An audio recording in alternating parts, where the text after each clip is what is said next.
Good afternoon, everyone. We're going to look at technical research today because it has come to my attention that there is still some confusion as to what constitutes technical research. In this presentation, I'm going to attempt to clear this up. Fingers crossed. Please get back in touch if you still don't understand this, because we need to make progress in this area.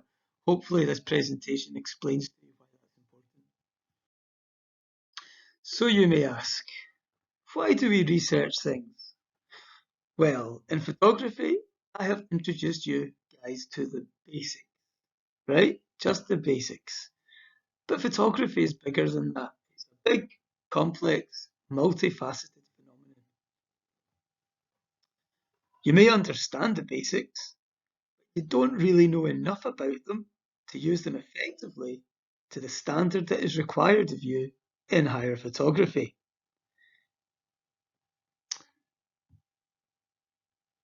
You need to inform yourself further about the specific aspects specific to your project. That means that you will all finish this course with varying degrees of different aspects, varying degrees of knowledge of different aspects of photography.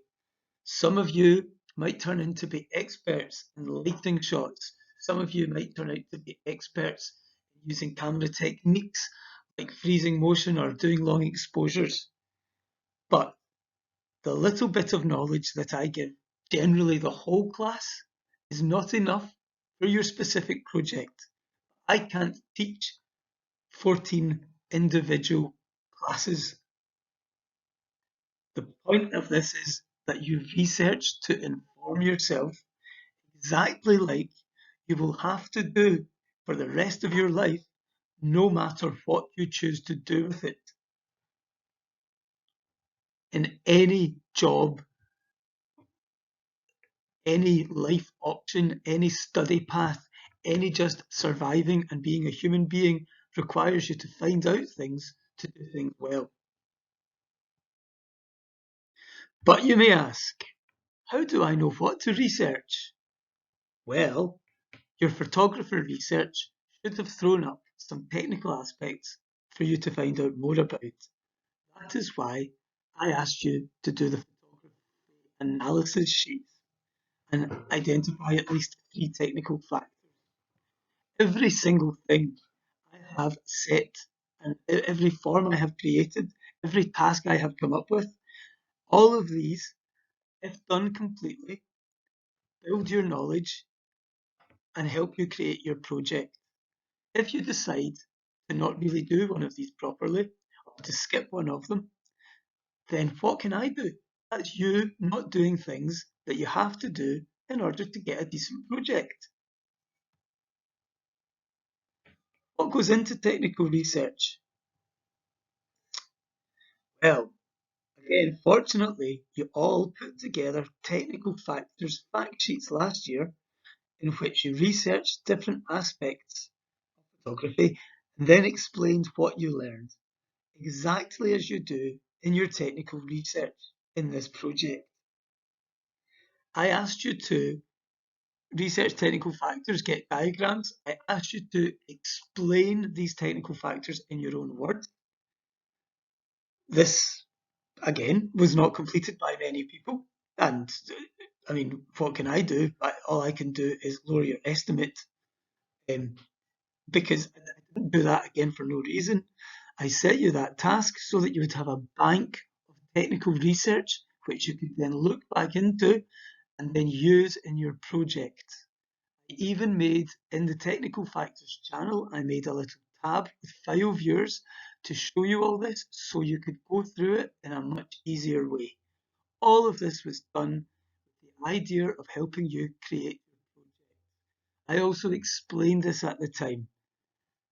I am really hoping that this explanation is being listened to, processed, and understood this time. But you may ask, what does this technical research look like? Well, the first thing I would say is that you must have it doesn't look like anything, you decide what it looks like.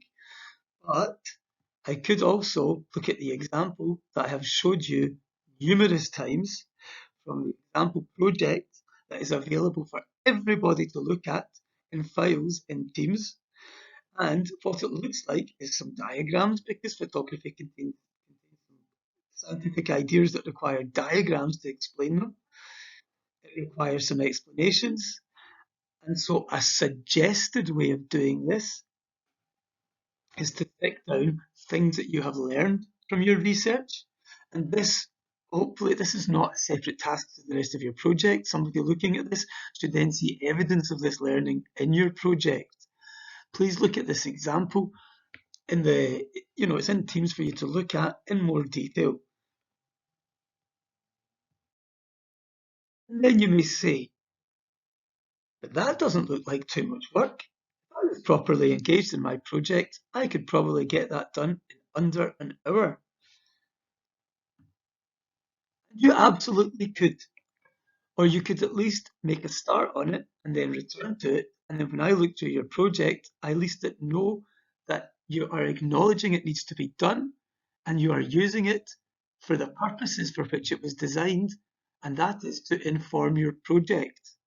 If you do it as a separate task that doesn't inform your project, you aren't going to get any marks for it, and it is dead obvious to somebody looking through your project whether or not you have actually engaged in research to inform your practice, or whether you have done research, you have just done something that looks like you're doing it, which, by the way, a number of you are doing, and you know that. What you should absolutely not do is ignore it and let it grow into a huge, mysterious, difficult task, when it is actually a straightforward and useful activity that should improve your work if done properly and lower your mark if not. I get the feeling that some people see this as some sort of very difficult exercise that they have ignored just now, whereas every single one of you, when you take your photographs, are considering technical factors, and you could do better photographs if you informed yourself even more about those technical factors.